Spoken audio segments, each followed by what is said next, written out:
By no means should I be making this video right now, of course, because I am on hiatus. I should be working on my screenplay. That's the whole reason why I've decided to take a month-long break. For those of you who don't know, I am a writer. I am a writer before I am anything else. And right now I am working on a very special piece that's been put on the back burner for too long. That's why I've really taken a break. But I had to do this video because last night on my Facebook page, for those of you who follow me on Facebook, you know that at least 2 or 3 times a week I post notes between 8 and 9 o'clock at night, East Coast time. And last night's note was about strict tops, and it has received lots of commentary. So I wanted to bring this topic to the attention of everyone else who follows me and pays attention to me on, you know, other social networks. But I posted the note on Facebook about strict tops, and nowadays how, you know, recently I've been running into quite a few who have a problem with their ass being so much as touched.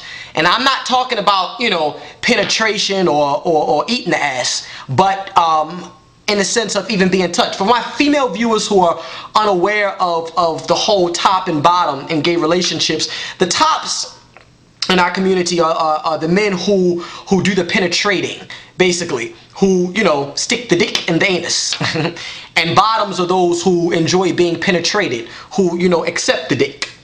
And, you know, I kind of threw the topic out there, sort of like, you know, why is there this existence of men in our community who label themselves strict tops, but who also claim that they have never been penetrated? And is there really a such thing in our communities anymore, in the gay community especially? Is there really a such thing as a strict top who has never ever once been penetrated in his lifetime? You know what I mean? And for me, I find that difficult to believe, because in my friendship circle, in my associate circle, you know, I associate and have friends who consider themselves strict tops, but once upon a time when they first started out, whether it was their first boyfriend or the first dude they messed with or whatever the case is, they have been penetrated before.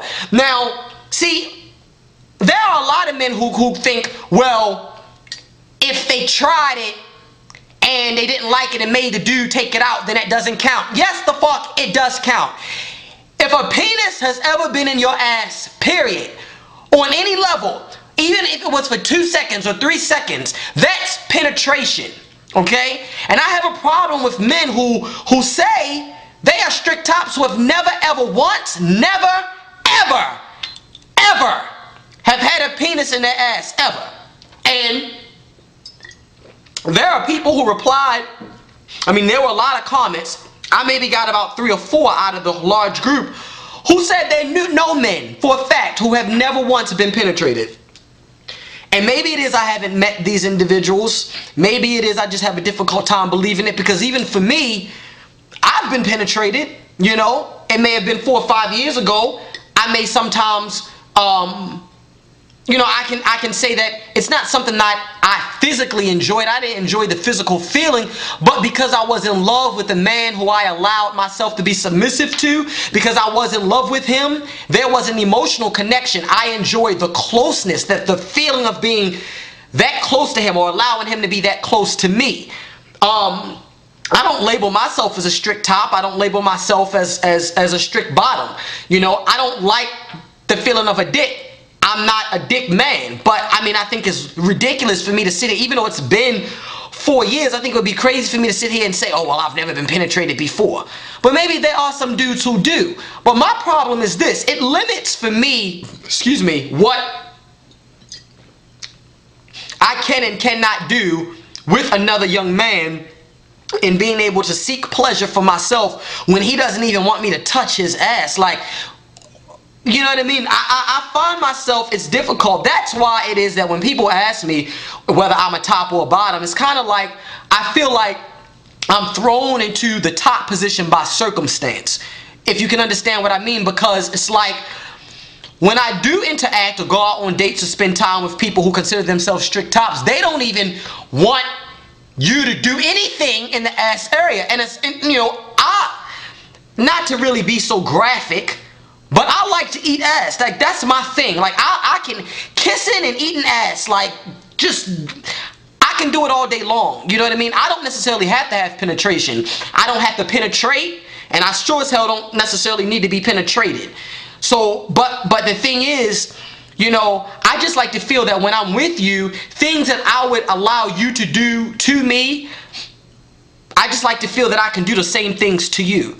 You know, which I guess is kind of why now they're the classifications of, oh, I'm a versatile top or I'm a versatile bottom. People don't necessarily, I thought that we had reached a point and reached a period where, you know, nowadays everybody flip-flops. But I guess not. And I just wonder how it is for individuals who exist in relationships where every single time they lay in the bed, they pretty much already know what the rules and regulations are, you know? And like I said, you know, for me, I really could. I could exist in a relationship where I was the strict top in the relationship. And I can exist, I think, I don't know. If I was really in love with a man, I mean, and we were in a very committed, exclusive relationship, I guess I could be a strict bottom to him. I don't think I would be the best bottom as far as performance, but, you know, I don't know. Do strict tops truly exist? Is there such thing as someone in our community who has never once been penetrated by another man?